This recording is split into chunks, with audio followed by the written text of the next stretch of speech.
Fala galera, beleza? Tranquilidade? Estamos nós aqui caminhando para a nossa última aula de meteorologia e climatologia, ok? Parte 4, que vai trabalhar com fenômenos atmosféricos relacionados às massas de ar.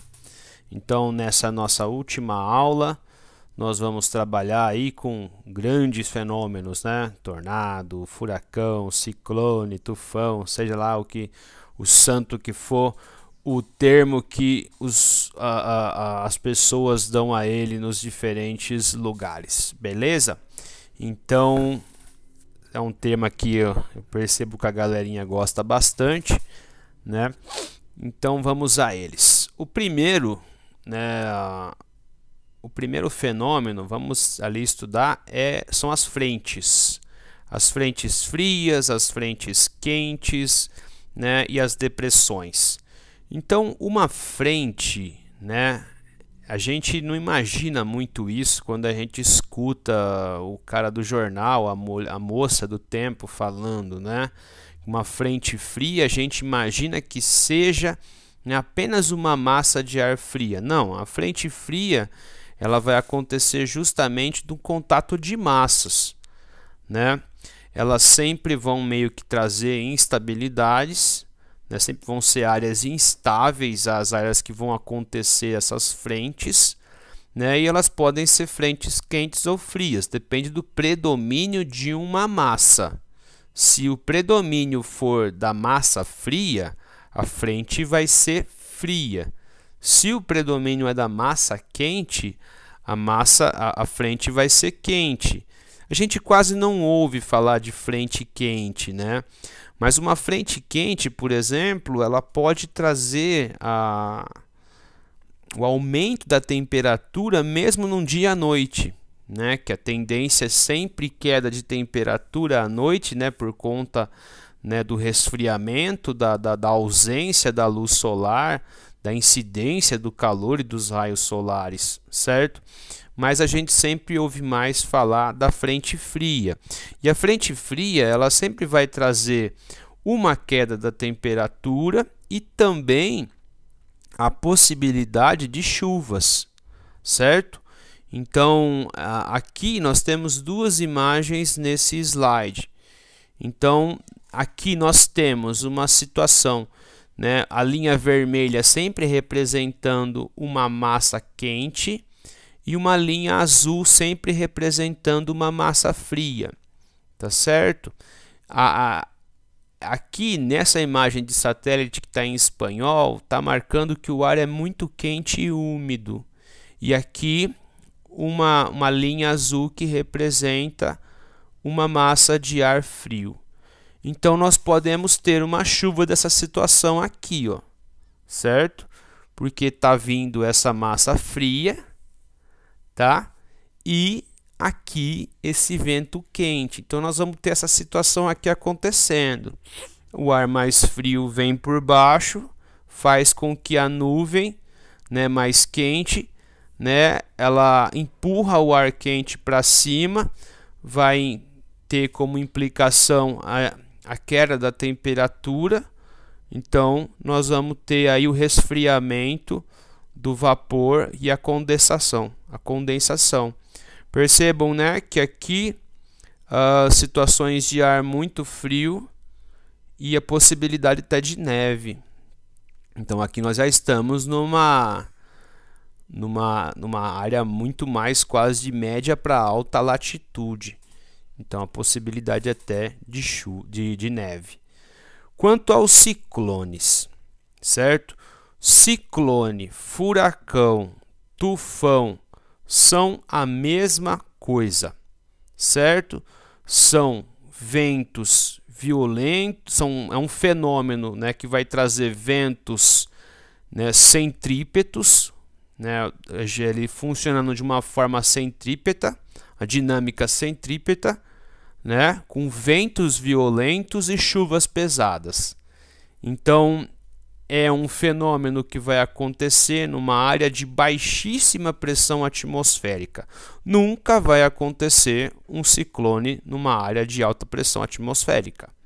Tá certo? Então, essa é a lição que fica, né? É uma coisa básica. Não existe ciclone algum em uma área de alta pressão atmosférica. Tá certo? Então, dependendo do hemisfério e também se ele está ou não dentro de uma área tropical, ele vai assumir um tipo de circulação. Então percebam, não quero confundir a cabeça de vocês. Nós estamos vendo então o ciclone. Então o ciclone em si, ele só acontece numa área dentro da área tropical, dentro da zona intertropical, certo? No hemisfério norte, ele vai assumir, né, no caso, a circulação dele vai ser no hemisfério sul, o sentido horário, e no hemisfério norte, o sentido anti-horário. Nós vamos ver isso melhor nas imagens, tá certo? Então, os ciclones que afetam ali, por exemplo, que a gente sempre vê, né, dependendo uma época do ano, Miami, o Caribe, né, o sul dos Estados Unidos, vai estar acontecendo numa época de transição de estação, que tem tanto o predomínio do calor, mas, né, como é uma transição de estação, certas massas de ar frio conseguem, né, tocar essas regiões aí. Então vai possibilitar a formação do ciclone, como nós vamos ver aí. Então, em geral, eles são fenômenos que vão trazer destruição, né? Eles vão chamar atenção pela sua beleza, né? Pela sua grandiosidade, mas eles trazem, né, muita destruição, né? Eles vão poder ter o poder de não só destruir, como alagar, tá certo? Então, eles têm que ser, cada lugar que está vulnerável a esse fenômeno tem que pensar, né, os edifícios, tem que pensar medidas de prevenção, né, tendo em relação aí o fenômeno que é anual quase. Então, como que se formam os furacões? Então a água do mar evapora quando do calor, né, nas estações quentes. Vai se formar aí zonas de baixa pressão atmosférica com vento centrípeto, certo? E aí o que é o a mais, né? É quando vai ter o contato com uma massa de ar frio, que vai gerar toda uma situação de nuvens sendo colocadas dentro de um centro com um alto giro de ventos centrípetos. E aí esses ventos e esse fenômeno caminhando para atacar aí os lugares próximos. O que alimenta o furacão é a água do mar, certo? Significa o que então? Quando ele toca a terra, ele perde a sua fonte de alimentação. Então, quando a gente, por exemplo, o Irma, que foi um furacão que vai ter uma imagem dele aí, quando o Irma atuou, foi um furacão espetacular, né? Por que espetacular? Porque ele tinha capacidade de ir e vir.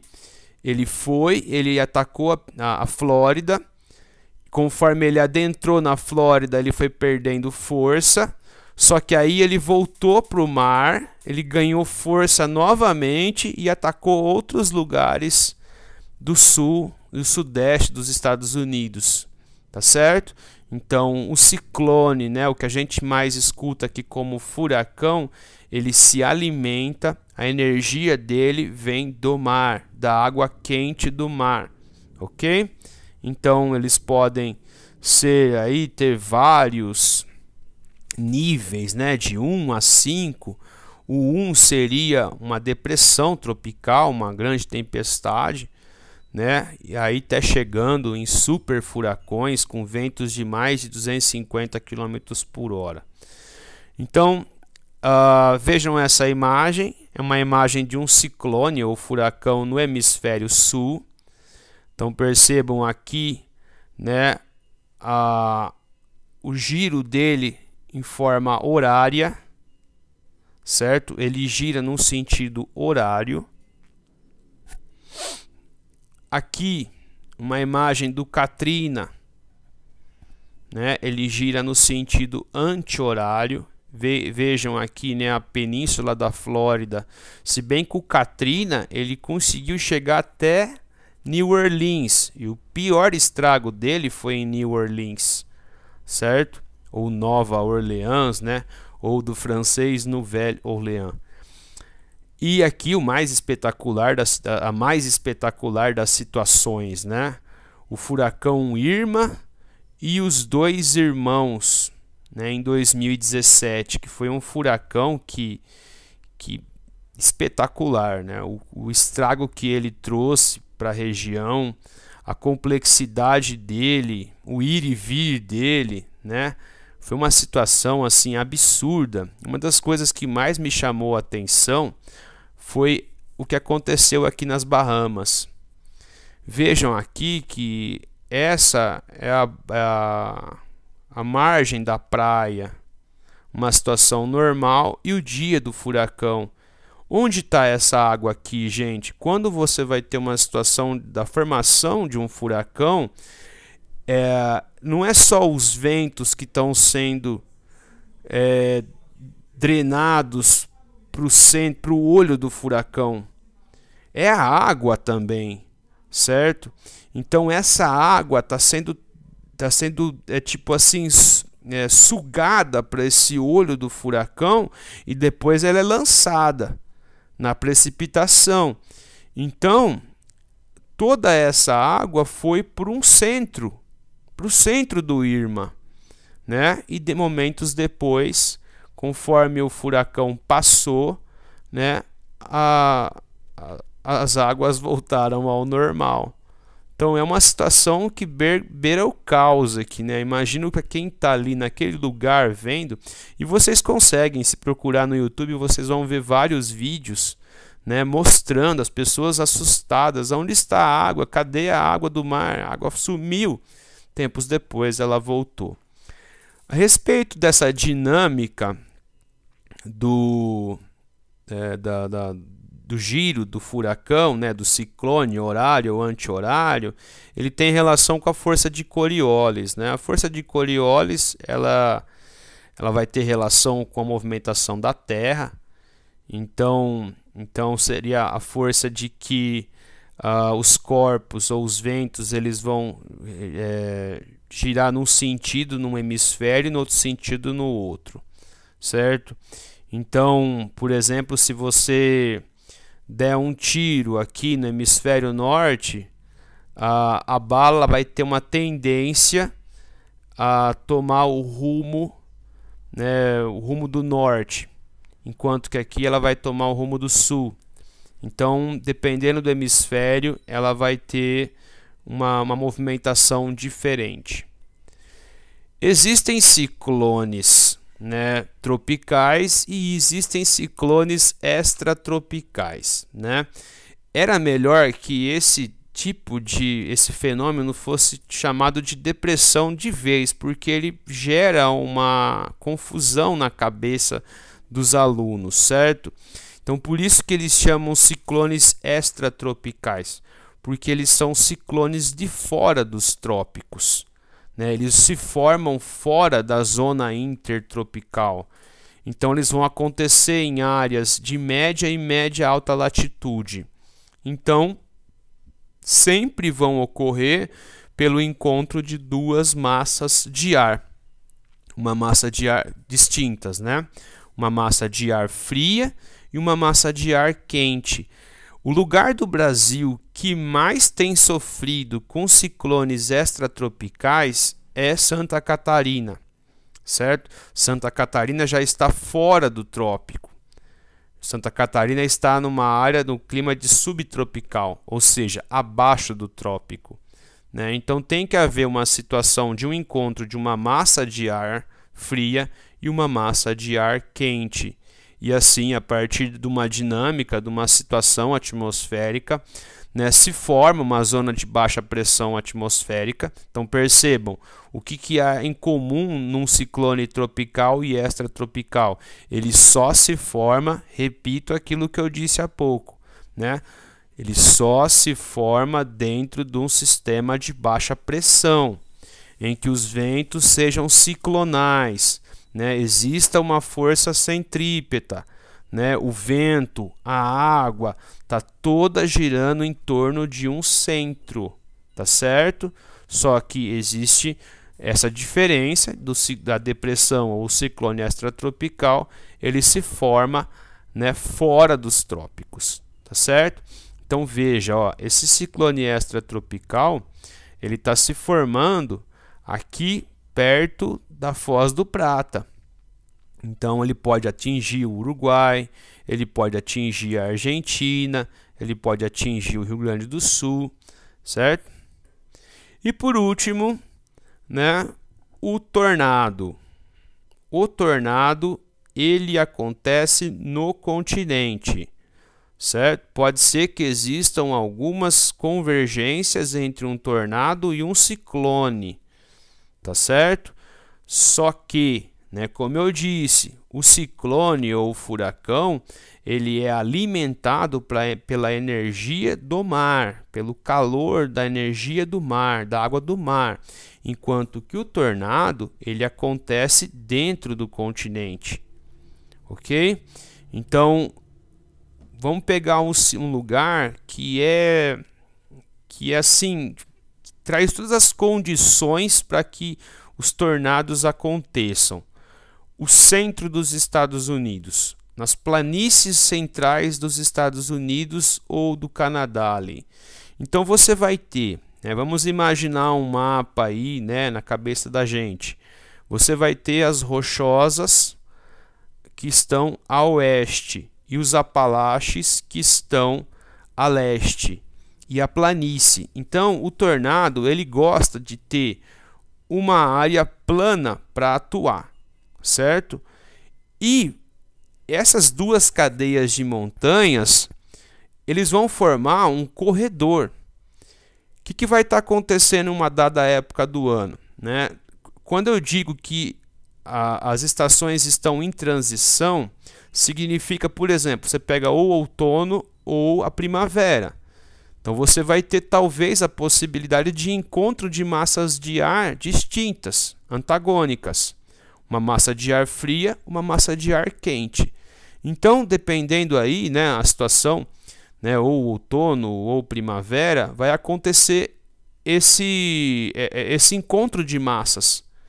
Vai se formar esse corredor, né? E essa região plana, né, principalmente dos Estados Unidos, vai ser uma região que mais vai estar vulnerável à ocorrência dos tornados, né? Então, o tornado acontece quando vai ter esse encontro de massas, vai se formar uma nuvem, né? Essa nuvem vai ter ali um funil, uma cúmulus nimbus, que é aquela nuvem que parece um algodão doce se formando em cima, forma um funil, certo?